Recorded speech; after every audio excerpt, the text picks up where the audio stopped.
Welcome back to What the Flag, where it is like herding cats in here. Despite it being April Fool's, this is my reality. So we are so excited to have you guys back. I'm going to shout out Dono Cafe from my bestie in the States, Jill. If you're in Connecticut, go check her out. The most amazing breakfast ever. You know I love my food. And we are recently, / in the middle of, all of our Bears Girls Flag activities. Ooh. This is full on. So for anybody that doesn't know, the UK and all over the world have international home markets. In the UK, we have 7 NFL teams. So that is, you're gonna test me, Bears, Jets, Vikings, 49ers, Dolphins, Steelers, and Jaguars. These are our teams. So we're working with the Bears right now, secondary age schoolgirls, which is phenomenal. And we've launched leagues in Manchester, Birmingham, and London. We've got over 34 schools competing in this league right now. And man, just watching these young people running around and having the best time ever. They may not know what they're doing yet, but they will do by the end of it. They will.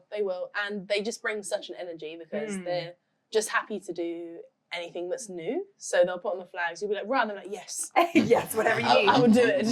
Which is great. Which is really, really good. It's like going through TK Maxx. You know, you have to, because there's always one. You always find one in there who's like, super talented, super athletic, and then they just need the refining to get to know. But it's exciting. Some of them are like ballers already. You know, it's gonna be fun.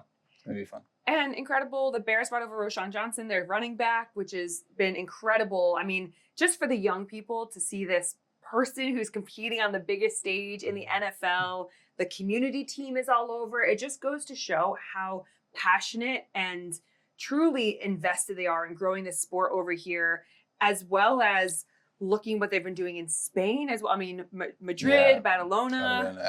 It's such a, I think it's a great thing where the investment is there from an organization like the Bears, because it's not always kind of what they're able to give, but they're also able to amplify the work that's being done, you know, in those cities, and the commitment they've shown to growing in, because last year was just, we worked with them in Manchester, and now it's the 3 cities in the UK, the 2 here in Spain. We're not in Spain. I wish we were in Spain. But the 2 in Spain, here in the UK and in Spain. And I'm very excited to see how that continues to grow, because a key part of what they've been doing is working on the sustainability piece of the playing and the leagues, to make sure that even though they might not have such a hands-on part to play in it, that those girls have a chance to keep on playing, because that's how we get some of these amazing players around the world. So yeah, we've scouted some of them before. We've got some of the Jets players who are playing in their league who've now come over to GB Youth. So to be able to see that true pathway, I know we talk about it so much in tackle and what happens with there, but I actually want to focus today's episode on coaching, scouting, kind of aligned with what we're talking about, and really where that's going nowadays. So, and we can talk about this in flag and in tackle, but ultimately when we're looking at the future of our sport, and we've had some questions come into us previously about, can contact coaches come over to coach flag and other sports getting involved? I'd love to know both of your opinions on what do you think about other coaches coming into our sport of flag football, bringing their expertise? I'm gonna start with you, Yaz. I think if you're coming in as a coach from tackle, I think you really have to be prepared to understand that they are very much 2 different sports. It's great that you may have that knowledge about offense or defense and a playbook from that stance, but you are very much coming into a sport that is non-contact, so that takes away quite a bit of what you teach. And then you're working with a smaller team and a smaller field, so again that then changes what you do. You're working with different body types, people who may not have had any contact experience, so therefore the sort of vocab that you use when you're coaching them is completely different. And I think it just has to be a commitment that you make to yourself to make sure that you're learning those principles alongside your players learning those principles. I think it'd be unfair to just say that you could make that transition from tackle to flag really, really easily, because they are so different in so many ways. So I just think as long as you're prepared to learn that and to work with those players and to work with the other coaches that will have that expertise if they are solely in flag, then it can work really well. There's a lot to be learned from each other, I think. And I think just to piggyback off that, it's, you often talk about football being a sport for everyone. And I think coaching is very similar. The important thing for me is, I think as a coach, you have a depth of responsibility from your responsibility to the players, parents in some situations, the stakeholders, but also to the game. And what I mean by that is the pursuit of learning, getting better, developing what you know, and for some of you, what you think you know, and growing through those phases, with some of it being trial and error because you learn by trying things and putting them out. I really strongly believe that I saw an Instagram post the other day that was talking about the difference between the pursuit of wisdom, which is a genuine, pure thing, and the pursuit of rightness. Some people, some coaches are just, they go after, they need to be right. They need to be the ones that, and unfortunately there are too many coaches I can name who come across that way, who cannot, bear to be the person that's wrong about something, and actually that's not the right way for us to be as coaches. It's important that we, especially with such a young sport, the flag being in its infancy, that we are chasing after just the development and the wisdom around it as we go through. Surely a core principle of being a coach is ultimately being open-minded. It's never that I know everything, because if you say that you know everything, you're closing off your mind to the possibilities and the what ifs. I mean, you look at, and I'll use Bill Belichick, right? One of the most winning coaches within the NFL. After every season, he goes to colleges to go learn, to talk and pick the brains of those coaches. None of us are ever above learning from a wisdom perspective. I don't think many people know that. And I think, unfortunately, because of the very recent history of flag football, flag was always, I call it the ugly younger brother of tackle, right? It's what people did because you didn't really need a coach. You didn't need too much structure around it. You could just get your mates together and go and play. And because of that, there haven't been too many formal coach development pieces, around flag football. So ultimately what we have now is a lot of coaches that haven't had to go through a structured development process. And so they don't know that actually that is something that they should do as a coach. They believe that, hey, I'm the coach that won the most games, in the season, so that makes me the best coach. It really doesn't. And I know, because I know you're doing some work with developing a coaching structure, Yes, we've got our Flag Coaches Association that we're building out, which is going to be an international, essentially, community that's all built online. So you'll pay a subscription for the whole year as a member, and then you've got access to a whole catalog of videos. So because we'll have multiple formats, 5s, 7s, probably some semi-contact in there because that's quite popular in the States, but you'll be able to really break it down, officiating, philosophy, culture, and you'll be able to just kind of dip in and out. And then my ultimate pie in the sky dream is to host a flag football summit, clinic, whatever you want to call it, in 2026. So that's what we're working towards. But just to point out, that may have been a top secret, but you heard it here first. Breaking news. Exclusive. Exclusive. It's on the list. Yeah. It's on the list. But no, I mean, I just think that we've got to find ways to build up what we're doing to be able to help. We talk about raising the floor. It's not about raising the ceiling. People are going to naturally do that as we push the sport. But it's how do we bring everybody up so that we're all better than we previously have been before. And I think when you're talking about coaching, I love that we can bring in tackle coaches. I talked to Matt Gahn, our GB national program, women's tackle defensive coordinator, and talking to him about how do you see this sport? How do you see defending in flag football? He's like, well, all right, if I can't put hands on like you would do in tackle, well, now I've got to use my leverage. And how can I constantly keep that leverage battle? And because in tackle, for example, if you're a DB, you're wanting to play that kind of low hip position. Well, actually in flag, you want to kind of play that higher hip. You want to play above them so that you can attack the ball. Because little nuances in tackle, you've got to look back for the ball and really make that concerted effort. In flag, you don't need to look for the ball. I just need to watch your hands and bat them out of your hands. So there's some nuances that you've got to learn, but I'm I want the netball coaches, I want the handball coaches, track athletes, basketball, all of that. Yeah, all of them. My favorite show, I'm not even a massive TV watcher, Ted Lasso. 100% Ted Love Lasso. Ted Lasso. He's Believe. exactly, believe. That's all you need to know. Believe. But you get Yeah. somebody, and I know it's fictional, but you take somebody who is, from a American football perspective, bring them over and put them into a soccer football world. Yeah, That is everything. I think what they are able to learn from each other absolutely. is phenomenal. Yeah. And it focuses so much on what makes a good coach rather than what makes a good football coach, Exactly. Yes. which is really Exactly. important. Sorry, I cut you off. No, but it's Ted Lasso is life. exactly. Oh, yeah. Football is life. Football is life. Oh dear. He man. liked when I posted the other day, Danny from No way. I'm in love. Shout out. It's really only because of Deanna. So I'll take that. Humble brag. It's okay. I'm allowed to have these yes. moments Yeah, because you football is are. life.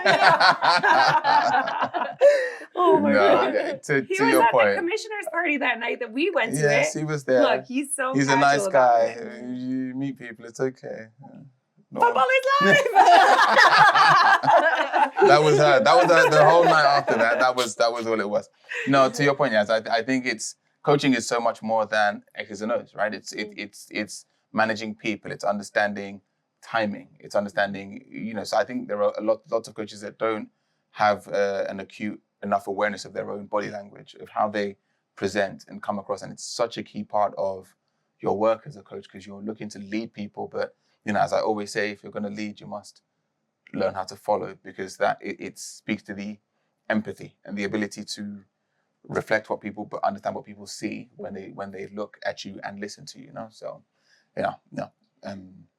So how does that then translate to athletes, right? When we're looking at who are the flag football athletes of the world, I'm going to shout out Andy Ryland a little bit. Used to be USA Football master trainer. Absolute legend, worked with Richie Gray, all the 5 fights, all about, if you don't know any of that is, that's totally fine. It's all about angles, pursuit, all of that. And Andy Ryland was talking to you about really what they're looking at in terms of how do you analyze the best flag football athletes.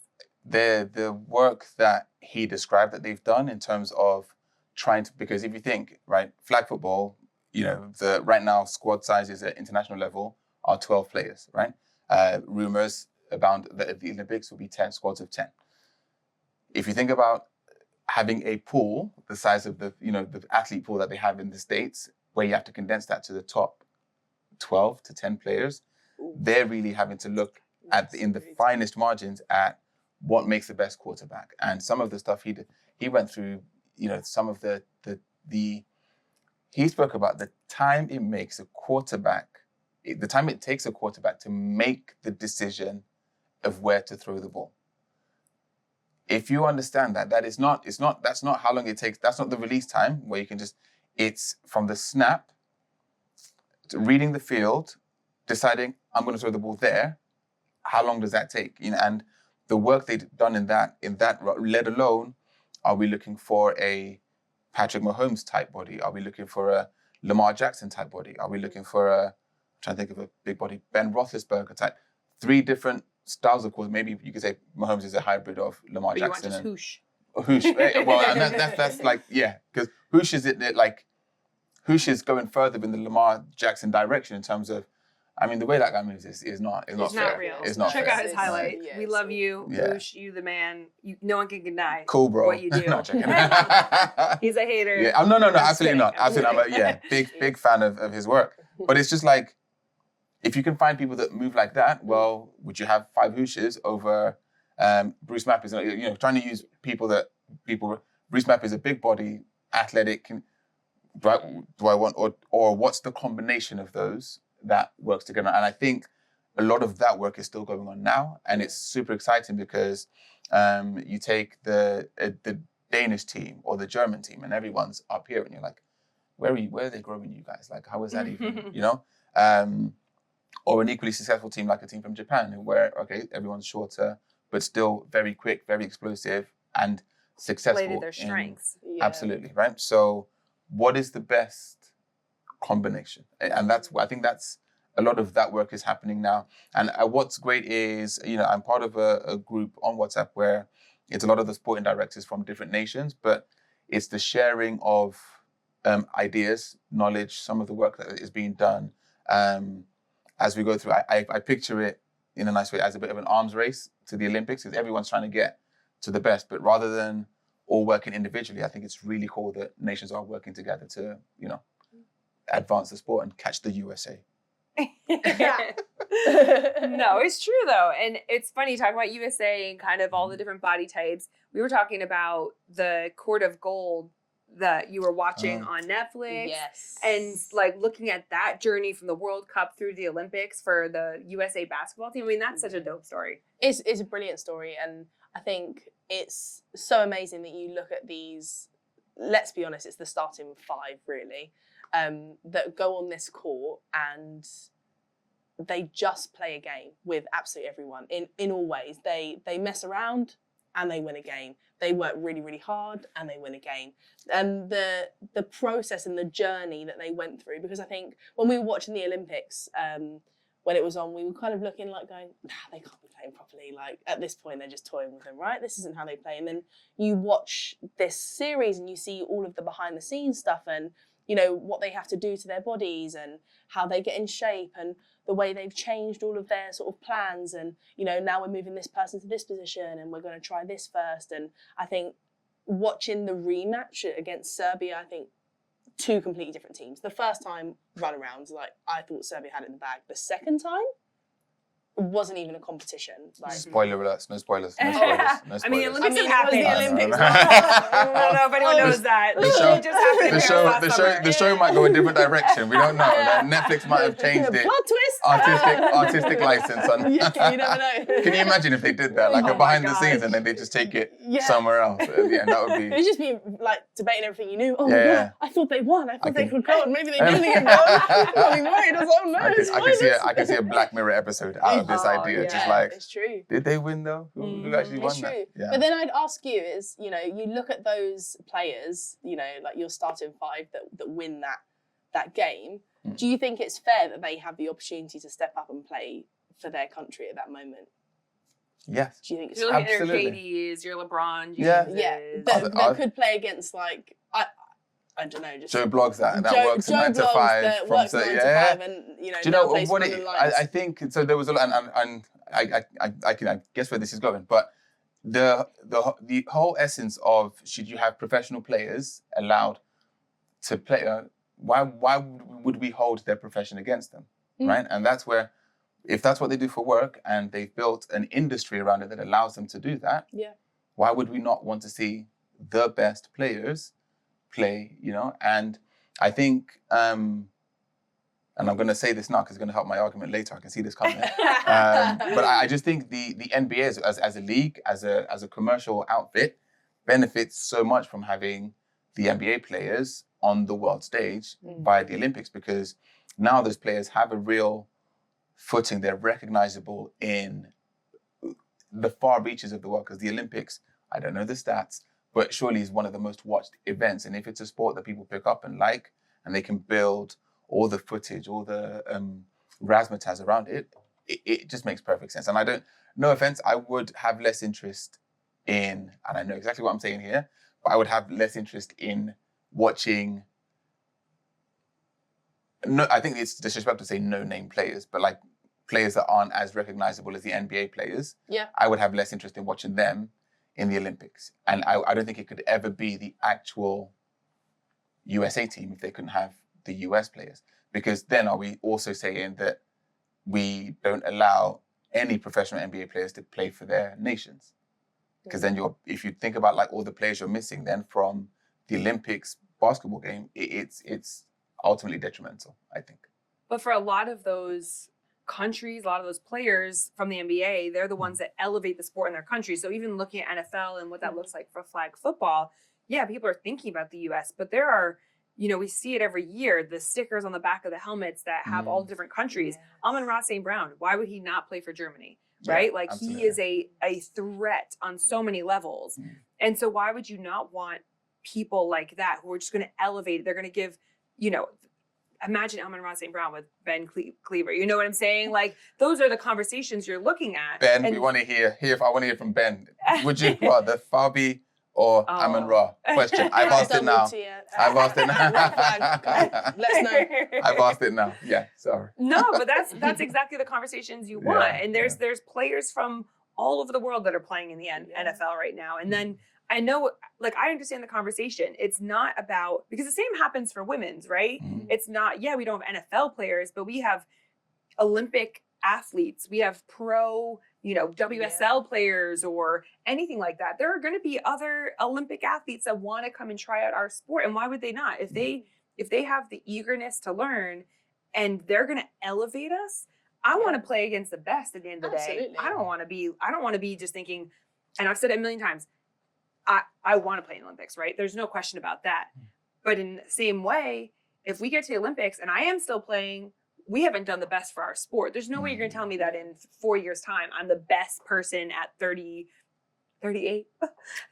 years old, playing for a country. I want to be Diana Taurasi, don't get me wrong. You know what I'm saying? No, I totally agree. I think if you had an opportunity in your career to play against the best, I don't see why you wouldn't want to play against the best. And I think it would be at a detriment to all of those that are wanting to play the game and wanting to be a part of the game to turn around and say, oh, actually, sorry, all of the best players have been cut. So we're just going to take from the next group. And I think it's even that competitive edge for the next ones to step up. Actually, if we are going to get all of the NFL players or all of, the really high level, big name players in to play at the Olympics, why can't I step up and try and play with them? Why can't I step up and try and dethrone them, So I think the challenge, though, is NBA and Olympic basketball are the same game. It's the same court. It's the same 5-on-5. It's the same. I think the NFL and flag, they are different sports. And I think that's where the gritty, nitty-gritty is in the arguments where it's not just a straight for like, it's looking at these are tackle players, can they play flag, And I think I'm looking at a future where it's a hybrid of NBA players brought in to augment, because at the end of the day, I think that matters less on offense. I think it matters a lot more on the defensive side of the ball in flag. I agree. And I think that I don't think I would ever recommend an entire team built of NFL players. I think there's some definite benefits when you've got, just some athletes on there. But you're right. You run a route in tackle, you just look at the size of the field, right? You're looking 70 by 30. Like now you look at that on a tackle field, your space is so different and they're able to adjust. That's not the problem. It's how do you learn to be evasive after the tackle, right? Because obviously in tackle, you catch a ball, you drop a shoulder, you're trying to get those extra yards. Well, now you can't touch anybody. So that's really hard to undo those instincts. Do they get enough time to practice to be able to build to that? And then alternatively, defensively, the angles are all there. Like I know my angle as a defender in tackle and flag, you're still doing the same thing. The biggest thing is grabbing those flags. That is the hardest thing to do. And Deanna, Vanita, they've talked about when they were doing the Pro Bowl situation, year one, the guys didn't practice with flags until pretty much game day. And they're like, you've got to be able to pull a flag. Well, it's one of the hardest things to do. And you think it's so easy. And then someone goes, and that's it. Exactly. But we would love to know what you guys think at home. Tell us, NFL players or top athletes playing in the Olympics. We want to know. So make sure you like, subscribe, click the bell. No, wherever she is. Wherever she is. It follows me. It follows me. It's moved over.